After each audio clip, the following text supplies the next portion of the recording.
Today, I'm going to share two totally weird medical mysteries. But before we get into those stories, if you're a fan of the strange, dark, and mysterious delivered in story format, then you come to the right place because that's all we do, and we upload once a week. So, if that's of interest to you, the next time the like button is out of town, sneak into their house and prop open their refrigerator door, and then just leave. Also, please subscribe to our channel and turn on all notifications so you don't miss any of our weekly uploads. Okay, let's get into today's stories.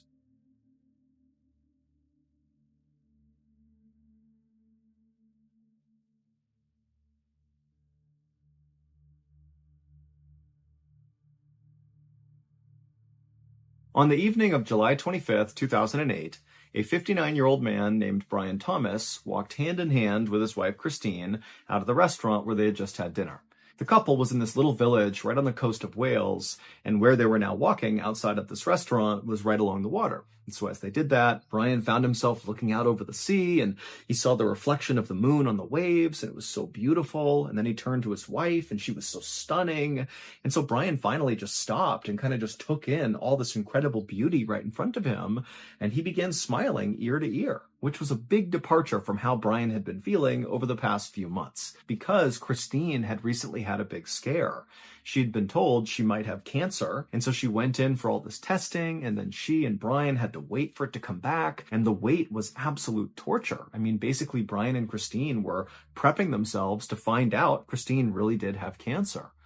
But when the results did come back, it would turn out Christine did not have cancer, and so Christine was obviously hugely relieved, but it was actually Brian who was more relieved. It was like he suddenly saw he could lose his wife of 40 years, who he had raised a family with. I mean, this was like the most important person in Brian's life, but it was like he didn't fully appreciate that until he realized he could lose this really important person. And so now that Christine had a clean bill of health, Brian was committed to showering her with love and affection and taking her to restaurants and on vacations. And in fact, the reason they were actually in this village in Wales is because they were on one of Brian's many vacations for Christine. He had gone out and bought this little camper van, and they had driven it up to this part of Wales. And then after this vacation ended, Brian's plan was to use this camper to travel with his wife all over Great Britain. And so the couple had a really busy schedule coming up. But for right now, Brian was focused on just staying in the moment and enjoying this newfound happiness he was feeling. And so he and his wife would continue to just kind of walk along the water for a bit. And then finally, when they felt tired, they headed back to their camper, they went inside, they got in their bed, and they fell asleep. A little before 4 a.m., Brian suddenly woke up inside of this camper. And so he sits upright and he looks around. You know, it's totally dark inside of there. He can't see anything. He doesn't really know why he just woke up, and he's trying to get his bearings. And then as his eyes kind of begin to focus, he realizes there is a person standing inside of their camper right near the door. Basically 10, 15 feet away from he and his wife is a person. And so Brian just froze, and he's staring at this person, hoping this is just a dream or something. But then this person, who appeared to be dressed in all black head to toe, began to move. And they began to move first to the left and then towards the bed. And so Brian is still just frozen, thinking, is this real? Is this really happening? And then this person began climbing on the bed on the side where Christine was. And so Brian, without even thinking, just yelled out, "You bastard!" And he jumped off the bed at this guy and began choking them out. And the whole time Brian is screaming at this person, like, "What are you doing? Why are you here?" And this person is fighting back so hard, and Brian is just not letting go. It's like instinct is completely taken over. And then this person goes totally still and just dies. And Brian knows he killed them, but they came into his camper. Like, what do you expect? Brian would ultimately be the one who called the police, and just several minutes later, they would show up, and when they got there, they would find Brian standing outside the camper hyperventilating, and then when they tried to get more information about what exactly had happened inside the camper, Brian basically couldn't explain it. It was like he was totally in shock. And so eventually, one of the officers just went inside the camper, and there on the ground, they would find a body. But it was not some attacker. It was Brian's wife. It would turn out Brian had a medical condition called somnambulism, which we know as sleepwalking. And at home, he would sleep in a different bed than his wife because he sleepwalked so much. But since they were on vacation in their camper, they had to sleep together because there was only one bed on board the camper. And so not long after Brian and Christine had fallen asleep together, Brian began having this really intense nightmare where he believed his wife was being attacked. And so Brian, in this nightmare, had to stop this person from hurting Christine. Except because of his sleepwalking, he acted this out in real life. And the attacker that he ultimately killed was ironically his wife. He basically tackled his wife and strangled her to death because he thought he was actually saving her. Brian was absolutely destroyed with grief and with guilt, and the second he realized what he had done, he confessed. He didn't in any way try to protect himself. He said, "I did this, take me in." And Brian would be arrested. However, in November of 2009, the judge who actually heard Brian's official confession, he kind of felt bad for Brian and said, "You know what? I'm dropping all charges against you because it's obvious to me you are a good and decent person. This was a mistake, and you're going to live with grief and guilt for the rest of your life, and that's punishment enough."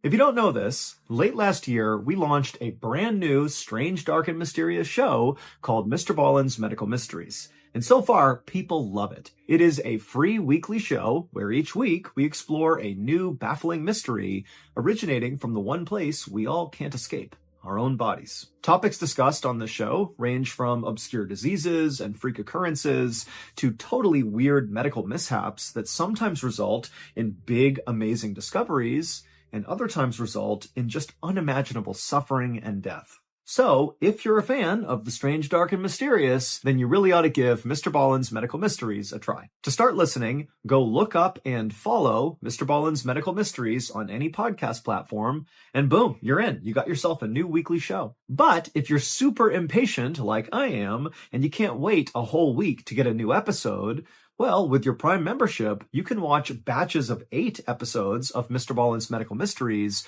on Amazon Music. Also, on Amazon Music, there are no ads. And if all this was not enough to sell you on maybe giving the show a try, well, then stick around at the end of this video, and I'll play you a sneak peek from our newest episode of Mr. Ballen's Medical Mysteries.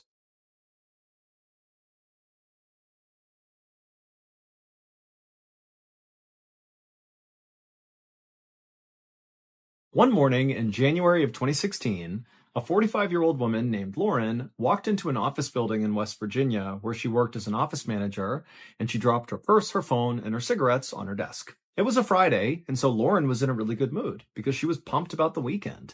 The next day, Saturday, she and her husband Dan planned to go on this big hike together. They loved hiking, so that was going to be awesome. And then on Sunday, Lauren planned to stay home all day and cook one big meal because it had become a tradition in their family that on Sundays, Lauren and Dan's kids, they had 3 kids who were all grown up, they would come back home to their parents' house and they would have a big family meal together. And these dinners were definitely the highlight of the week for Lauren and for Dan because both of them were very family-centric.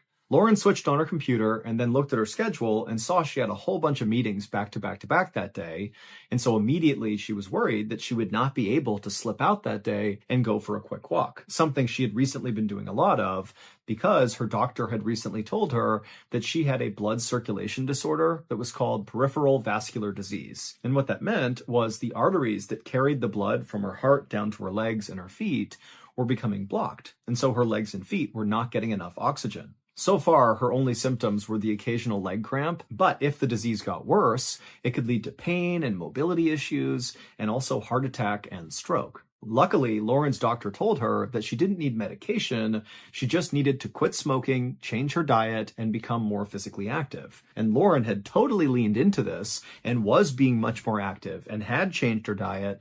She hadn't quit smoking yet, but she planned to. And so Lauren really felt like she was on the right track. And so as Lauren kind of began her day, going through her emails and thinking about when she's going to do this walk, her cell phone rang. When Lauren looked at the phone, she didn't recognize the number, so she decided to let it go to voicemail. And so Lauren forgot about her phone and just figured whoever this was, they'd call back or whatever, and she's doing her thing. But then she got another phone call. And when she looked, it was the same number calling her back. And this time, Lauren did pick up the phone, and when she said hello, on the other end of the line, she heard a police officer say in a very serious voice, "Am I speaking to Dan's wife?" And so right away, Lauren's heart began to race, and she would tell the officer, yes, what's going on? And all the officer would tell her is that Dan, unfortunately, was in a very serious car accident, and so you need to come to the scene right away. In an absolute panic, Lauren hung up the phone, she grabbed her things, she ran out to the car, and she floored her way to the address the police officer gave her. But when she got there, she saw there were so many police cars and ambulances and all these people that she couldn't even see what was going on, let alone park anywhere near where this accident happened. So she wound up parking her car around the corner, and then she got out and just sprinted towards all the police. And then when she got up to them, she basically began pushing people out of the way, and no one tried to stop her. They could tell, this woman must know the people involved in this crash. And so she pushed past all these people, and finally she can see through the crowd, and she can see her husband's car, and it's absolutely mangled. And there's all these first responders that are in a circle on the pavement, and she can tell there is somebody on the ground they're working on, and it's got to be Dan. And so Lauren just began running towards that group of people, and as she did, they all stood up as if, there was nothing they could do. And on the ground, Lauren saw her husband. There was Dan lying in this huge pool of blood, just motionless on the ground. And so before she even got over to her husband, Lauren already knew what had happened. Dan was dead. And so Lauren let out this primal shriek and just rushed over to her husband and fell to the ground next to him, holding his body and crying hysterically. And all the EMTs and first responders, they knew this woman has just lost her husband. And even though she shouldn't be here right now, they just felt like they have to give this moment to her. And so the police and the EMTs and the rest of the first responders, instead of even talking to Lauren or trying to get her to go somewhere else, they just formed a big circle, shoulder to shoulder, around Lauren and Dan, and just allowed Lauren to grieve in private. About 2 hours later, Lauren returned to her home in a daze. Dan's body had already been transported to the morgue, and a police officer had driven Lauren back to her home where her 3 kids, her son and her 2 daughters, were now waiting for her. And so when Lauren went inside the house and went into the living room where her kids were, her kids, who already knew what had happened, they just immediately swarmed her and hugged her, and they all just cried together. I mean, this was so horrible and so unexpected that nobody knew what to do. Finally, Lauren tried to speak through her sobs, but when she did, she just couldn't get words out. It was like her chest was so tight she couldn't even speak. And then suddenly, Lauren realized this pressure on her chest was very real, and it was getting worse and worse, to the point where it was genuinely hard to take a breath in. And so Lauren actually said to her kids, "I think I'm having a panic attack." And so her daughter ran to the kitchen to get some water. And as she did, Lauren took a seat on the couch to try to calm down.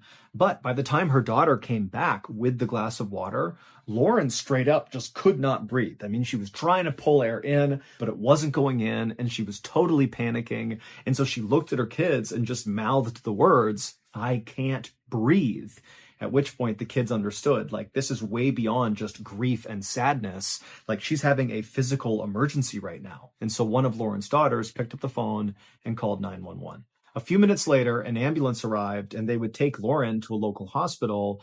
But as soon as they got there, the doctors and nurses determined that very likely Lauren had had a heart attack. And even though she was basically stable right now, their fear is she was going to have another one. And this particular local hospital just lacked the resources and staff to actually treat Lauren. And so they pretty much immediately transferred Lauren to another hospital called the JW Memorial Hospital in Morgantown, West Virginia, because that hospital had a specialized cardiac care unit for people with very serious heart problems. Dr. Konrad Falinger was the cardiologist on duty at JW Memorial Hospital when Lauren was brought into the intensive care unit, followed closely behind by her 3 adult children. Now, Dr. Falinger was used to seeing worried families in the hospital, but Lauren's kids looked far more distressed than he was used to seeing. And when he spoke to Lauren's kids about, what's going on with Lauren, he would see why. The doctor would learn that this family has lost their father, their husband,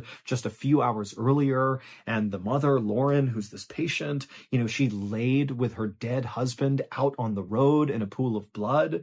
And now these poor kids who've just lost their father, they're seeing their mother go to the ICU for what looks like a heart attack. I mean, this was a total worst case scenario where basically everything was going wrong for this family.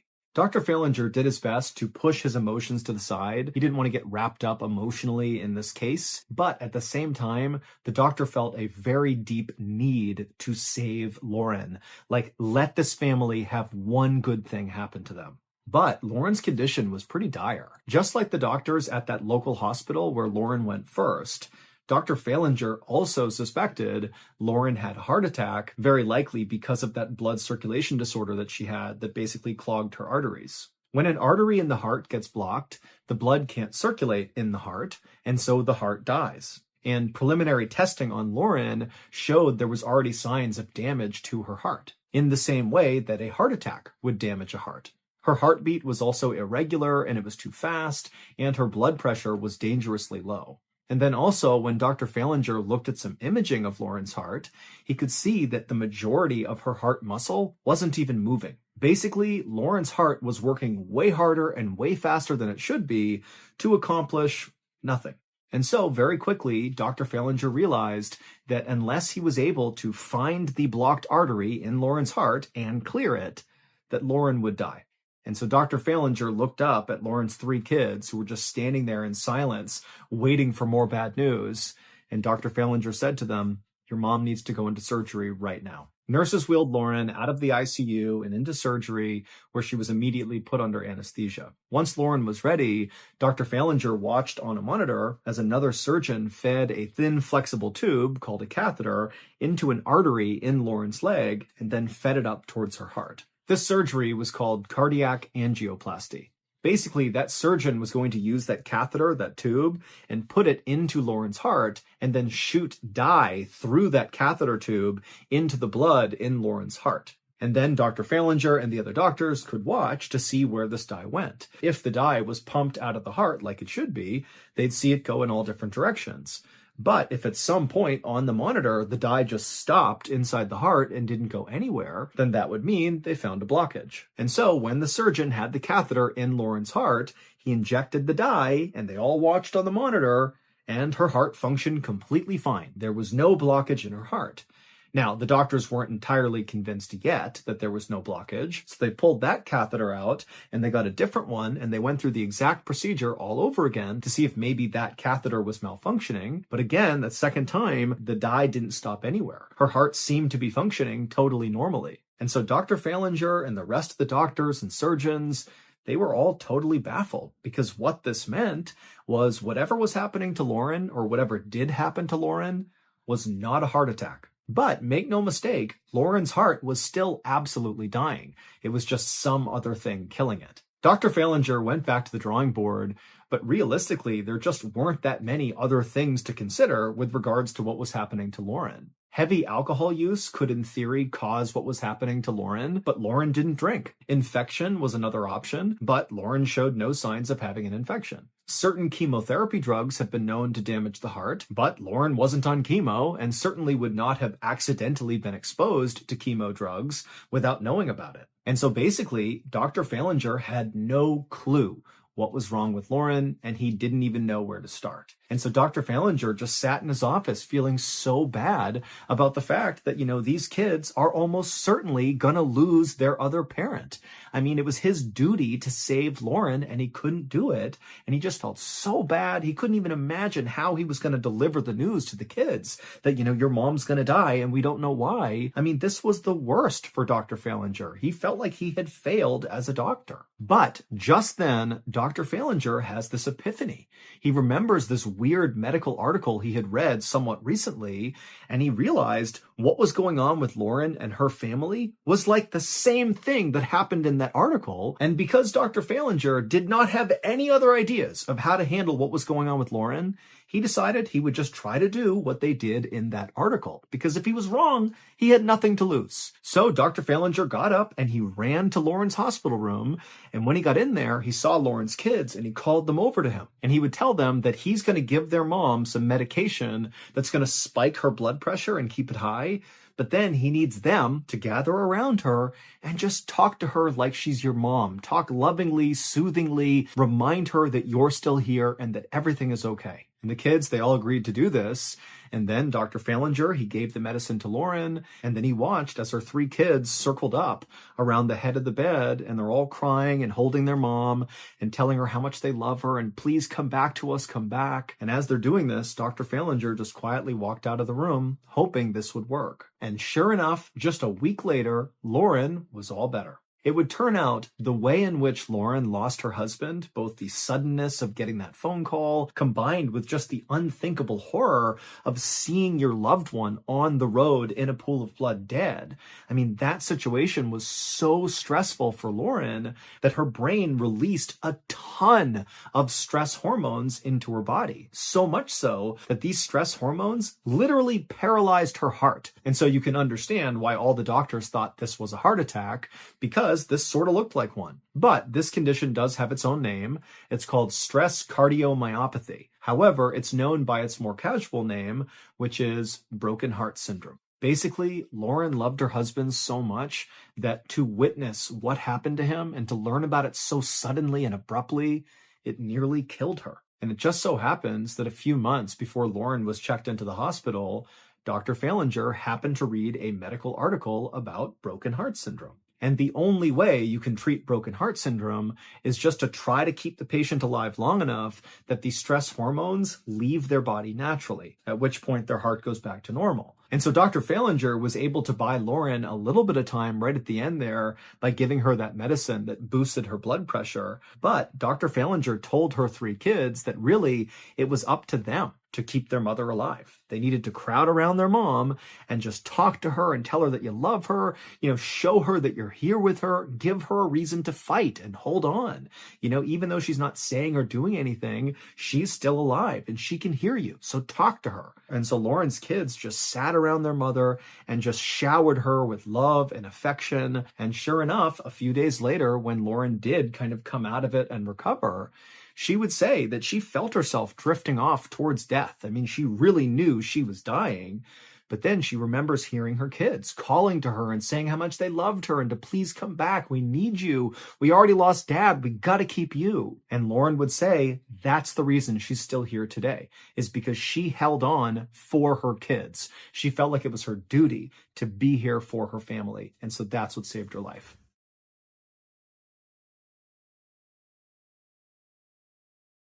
Okay, here is the clip from our newest episode of Mr. Ballen's Medical Mysteries. Enjoy. One summer afternoon in 2016, a young woman squeezed into the tiny bathroom on board a fishing vessel. She locked the door behind her and leaned in close to the mirror to get a good look at her face, in particular her left eye, which was disturbingly red. She used both hands to stretch the skin back around her eye, and the tissue along the edge of her eyelid looked totally strange. So she just ran a finger along it, and then suddenly something dislodged from her eye. It was the small sliver of fuzz, about the size and thickness of a carpet fiber. The woman leaned in closer to the mirror and delicately pinched this weird strand and pulled it away from her eye. She held it up to the bathroom light, trying to figure out what it was, and to her surprise,